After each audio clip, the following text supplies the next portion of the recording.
चनपटिया के विधायक उमाकांत सिंह मनीष कश्यप का नाम सुनते ही पूरा आग बबूला हो जा रहे हैं। देखिए, दिल्ली से एक पत्रकार साहब आए थे उमाकांत सिंह का इंटरव्यू लेने के लिए। जैसे ही मनीष कश्यप का नाम लेते हैं कि मनीष कश्यप आपके खिलाफ चुनाव लड़ रहे हैं, उनको क्या बोलिएगा, पूरा पिनपिना जाते हैं, आग बबूला हो जाते हैं और गंदी गंदी गाली बकने लगते हैं। पूरा इंटरव्यू भी आप सभी को सुनाएंगे और जो पत्रकार महोदय जी गए थे पूरा ब्रूटली एक्सपोज कर दिए हैं, एक एक काला चिट्ठा खोल दिए हैं कि आपने कुछ काम नहीं किया है, सिर्फ चनपटिया की जनता को ठगा है, कुछ काम आपने नहीं किया है। सच में पत्रकार में उतना हिम्मत तो है जो एक विधायक के सामने बैठ के उसके मुंह पर सीधे सीधे बोल दे रहा है कि आपने कुछ काम नहीं किया है। और वो पत्रकार महोदय ने सीधा बोल दिया कि चलिए हम आपको दिखाते हैं कि आपने काम नहीं किया है तो नहीं किया है। देखिए, उमाकांत सिंह जी का इस बार पत्ता साफ होने वाला है, क्योंकि चनपटिया की जनता ने ठान लिया है कि अब यहां पर मकान सिंह नहीं बल्कि सन ऑफ बिहार आएगा।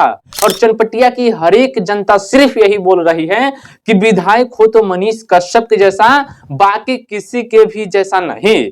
पूरा वीडियो आप सभी को दिखाते ही रहेंगे, लेकिन जो ट्रोल किया गया है उमाकांत सिंह को, सच में दिल खुश हो गया।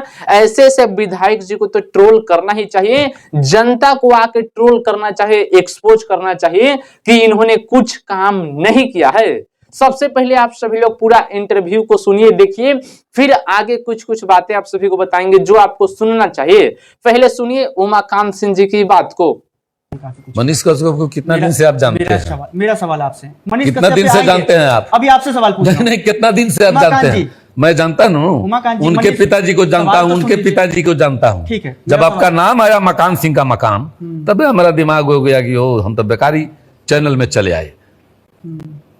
तभी हम समझ गए आपका नियत खोट सब चीज जान गए। ठीक है, जो आप कहाँ से बोलना चाह रहे हैं। ठीक है, सवाल बाद में सवाल लाते तो लग रहा था कि मेरा आप ऑडिटर आए हैं, इनकम टैक्स के अधिकारी आए हैं कि मकान कहाँ से बनाए हैं। ठीक है, जब आपका नाम आया मकान सिंह का मकाम, तब हमारा दिमाग हो गया कि ओ हम तो बेकारी चैनल में चले आए। तभी हम समझ गए आपका नियत खोट सब चीज जान गए। ठीक है, जो आप कहाँ से बोलना चाह रहे हैं। ठीक है, सवाल बाद में सवाल लाते तो सुनिएगा ध्यान से। लग रहा था कि मेरा आप ऑडिटर आए हैं, इनकम टैक्स के अधिकारी आए हैं कि मकान कहाँ से बनाए हैं।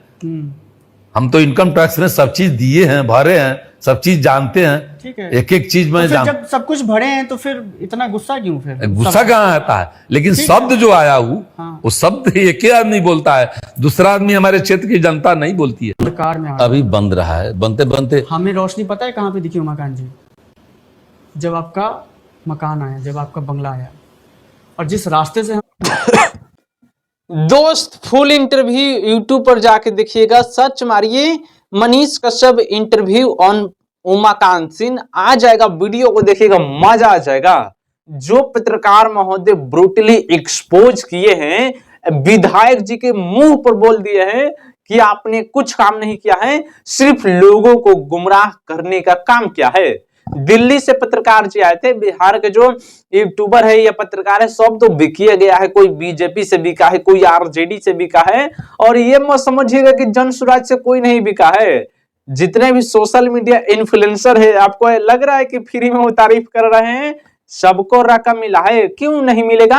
और तारीफ करना भी चाहिए। जो अच्छी पार्टी है, जो अच्छी काम करने की बातें कर रही है, उसका सपोर्ट करना चाहिए, चाहे पैसा लेके या फ्री में, लेकिन उसको सपोर्ट करना चाहिए। चाहे जितने भी इन्फ्लुएंसर बिके हैं जन स्वराज पार्टी से, वो अच्छा किए हैं, क्योंकि वैसे वैसे पार्टी का साथ देना बहुत ही अच्छी बात है।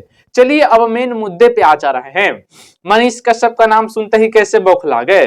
कहीं ना कहीं इनके दिल में खौफ है मनीष कश्यप का, क्योंकि मनीष कश्यप ना लड़ रहे हैं भाई। मनीष कश्यप कोई छोटा मोटा तो आदमी है नहीं कि चुनाव लड़े और कोई हल्ला भी नहीं हो। जब से ये ऐलान किए हैं कि हम चनपटिया से चुनाव लड़ेंगे, चनपटिया हॉट सीट बना हुआ है, पूरे देश भर में चनपटिया का सबसे ज्यादा चर्चा हो रहा है।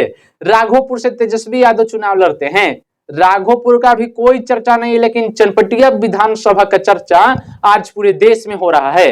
कारण कौन है? सिर्फ और सिर्फ मनीष कश्यप, क्योंकि मनीष कश्यप चर्चित है, पूरे देश भर में पॉपुलर है, पूरी देश भर की जनता उनको सुनना देखना पसंद करती है।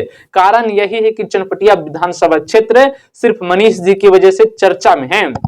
और देखिएगा, एक बार विधायक बन जाने दीजिए, फिर इस कदर चर्चा में आएगा, मानो पटना के बाद चनपटिया का ही नाम लिया जाएगा। चनपटिया पूर्वी या पश्चिमी चंपारण में आता है, चंपारण का नाम रोशन करेंगे एक दिन, देख लीजिएगा। क्योंकि ये वैसे विधायक नहीं बनेंगे कि आराम से बैठा रहे, आराम से घोटाला करे और आराम से बैठ के खाए पिए, हमेशा तेज रफ्तार में काम करेंगे। तेजस्वी भैया अभी पोस्टर छपवा रहे हैं, तेज रफ्तार तेजस्वी सरकार। बने थे डिप्टी सीएम, काहे नहीं तेज रफ्तार तेजस्वी सरकार कर दिए? कुछ काम तो किए नहीं, बस पोस्टर में लिखवा दिए हैं कि तेज रफ्तार तेजस्वी सरकार है।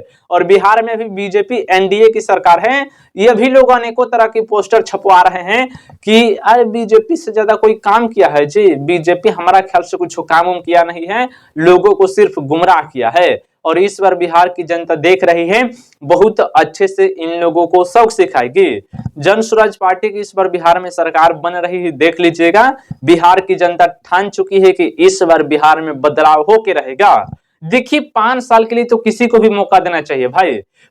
आपने लालू प्रसाद यादव जी को 20 साल मौका दिया, नीतीश कुमार जी को आपने 20 साल मौका दिया, उससे पहले किसी पार्टी की सरकार थी। जब इतने लोगों को एक ही पार्टी को 20-20 साल मौका दे रहे हैं, तो क्या जन स्वराज पार्टी को 5 साल मौका नहीं दे सकते? जब 20 साल में इन लोगों ने कुछ नहीं किया, तो एक आदमी आके भरोसा दिला रहा है कि हम 5 साल में बिहार का तकदीर और तस्वीर बदल देंगे, तो एक बार और भरोसा नहीं कर सकते? आपने 20 साल तक ठोकर खाया, धोखा खाया, तो क्या 5 साल और धोखा नहीं खा सकते? आखिर इन लोगों की सरकार बना भी देते हैं, मानते हैं कि एनडीए की सरकार बना देते हैं, फिर भी आपको धोखा ही मिलेगा, क्योंकि कुछ काम हो ही नहीं रहा है। और एक बार जन स्वराज को मौका देते हैं, तो उम्मीद है सबको कि हाँ, जन स्वराज पार्टी काम करेगी। काम करे या ना करे वो अलग बात है, लेकिन लोगों का उम्मीद है, तो एक बार उम्मीद लगाइए, भरोसा रखिए कि ये काम करेंगे। जिस तरह के ये रोड मैप दिखा रहे हैं कि बिहार से पलायन कैसे रुकेगा, बिहार से बेरोजगारी कैसे दूर होगा, बिहार में इंडस्ट्रिया कैसे आएगी। बहुत सारे लोग तो ये बोलते हैं कि बिहार में इंडस्ट्री आ ही नहीं सकता। काहे नहीं आ सकता भाई? बिहार में जमीन का कमी है। प्रशांत किशोर के पास एक एक रोड मैप है कि बिहार में कैसे फैक्ट्रियां आएगी, बड़े इंडस्ट्री आएगी, हर एक प्रकार का कंपनियां आ सकती है। आज मुंबई में, चेन्नई में, तेलंगाना में कौन सी कंपनी नहीं है?